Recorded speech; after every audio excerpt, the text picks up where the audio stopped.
Okay, here we are in Chapter 2, Part 2. Picking it up with value contradictions, values that conflict with one another or that are mutually exclusive.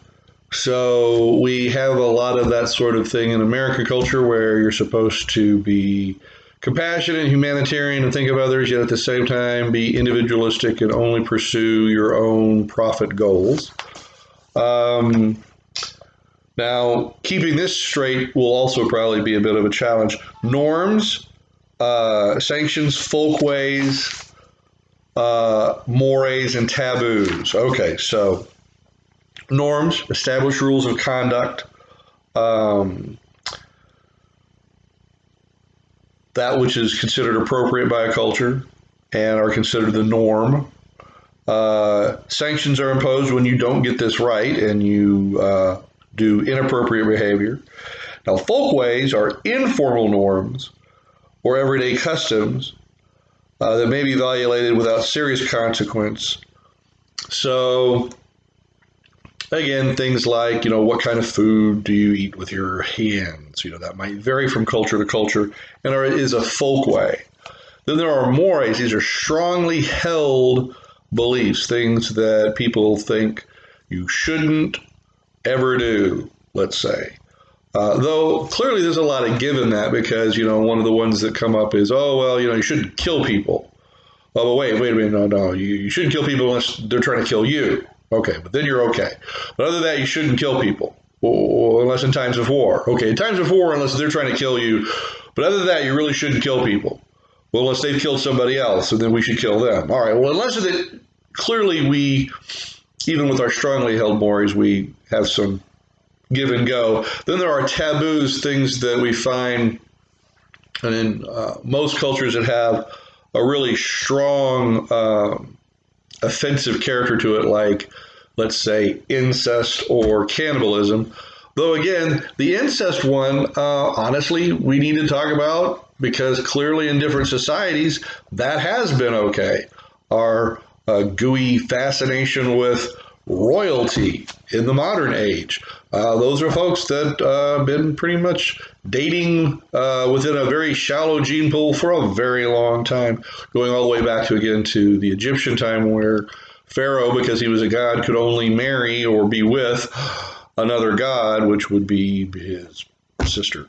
Laws, of course, we understand that as being codified into some sort of formal structure.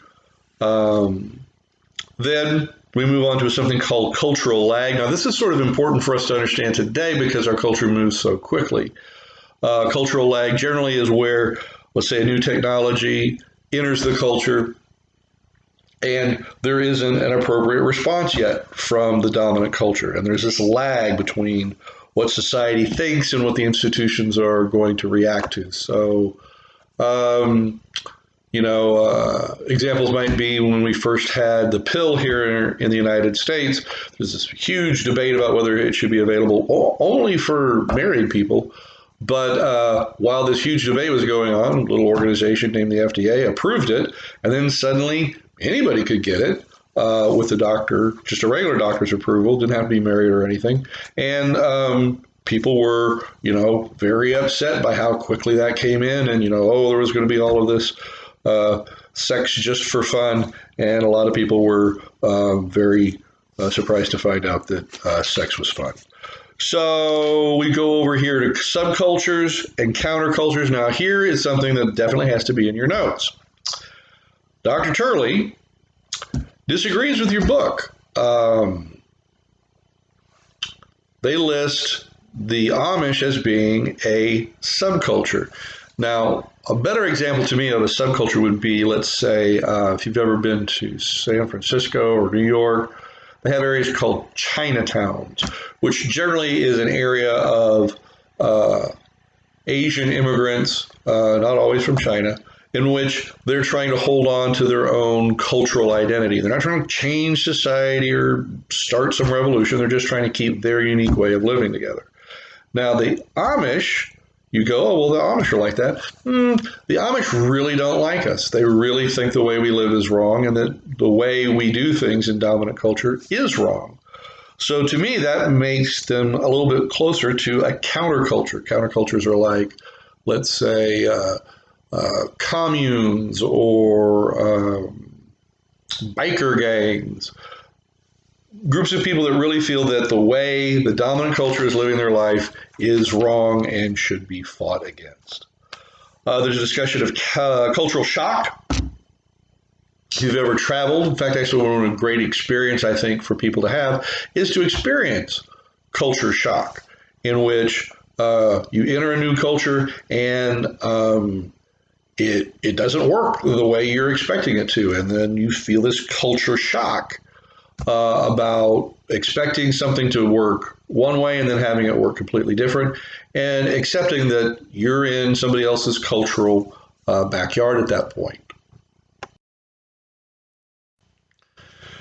Next, we talk about ethnocentrism. Again, belief that your culture is superior to other people's culture, often personified by what I call the ugly American.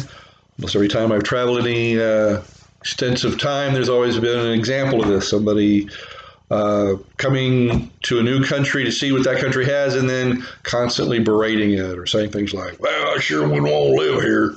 That kind of ethnocentristic belief that your culture is superior. The alternative that your book talks about is something called cultural relativism, belief that you can only really evaluate a culture by its own rules, not by imposing your culture's viewpoints on it. And that sounds really good on paper. But when we look at something like female circumcision, or what's called female genital mutilation, that becomes tougher. That becomes tougher to embrace, because clearly in those cases, girls who are reaching puberty have their clitoris or labia removed with a piece of glass or a razor blade without anesthesia. Many of them die because of the resulting infections. There's no reason for this. There's no aspect of that seems to make that okay. But we can't completely crawl inside our own cultural shell when we look at male circumcision. Americans do this much more than Europeans. And when asked, it's basically for cosmetic reasons. Because the old adages of, oh, well, it's for, hygiene. Well, get soap and water. Or, oh, it's religious. Yeah, that works if you're Jewish, but not if you're Christian. So clearly we maintain this male circumcision thing for reasons that necessarily defy, straight logic. Then there's a discussion of high culture, or its opposition to popular or low culture. Popular culture is what normal people, everyday people consume off the television and movies and radios and books. But high culture is considered like opera and ballet and symphonies and things of that nature. Pierre Bourdieu came up with what was called cultural capital theory, in which the different kinds of culture that you consume and your cultural knowledge of that becomes capital. It's a way in which rich people identify themselves, middle-class people identify themselves, for that matter, working-class people or even regional people identify themselves by cultural capital. So let's say if you're from the South, you know maybe more about what's going on in NASCAR, where if you're upper class and wealthy, you might know more about, what's going on in opera season. And Bourdieu talked about that. This was an examination of France, that this was knowledge that was really used to separate people out and keep people in a class position. There's a discussion of cultural imperialism, extensive infusion of one nation's culture into other nations. Basically, the United States is often brought to task and accused of cultural imperialism because of the ubiquitous nature of American culture. You find American culture everywhere. It's in every country. Even cultures that try to fight back and to stop it are, not having any luck. The French have an entire commission trying to limit the impact of American words into French, and it hasn't been, very successful, because like technology and other cultural things that occur in the United States enter a culture, enter a society, and it's very difficult to stop it. So our theoretical or flavor perspectives, the first flavor is functionalism.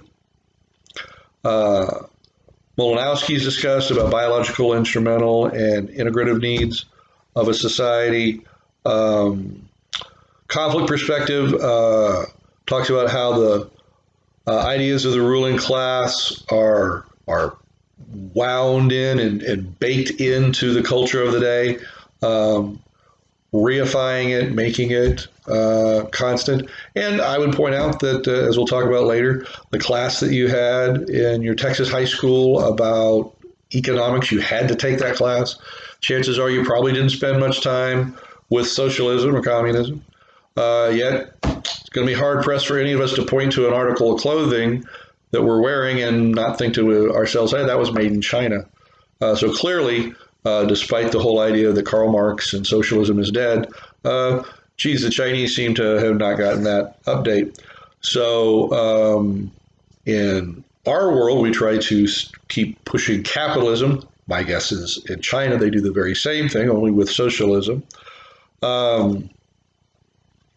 A add-on view is that popular culture is basically part of the economy, making us good little consumers and promotes consumption, and that we should continue to consume as part of our cultural ill. So, like again, if something's going wrong in your life, have you bought something recently?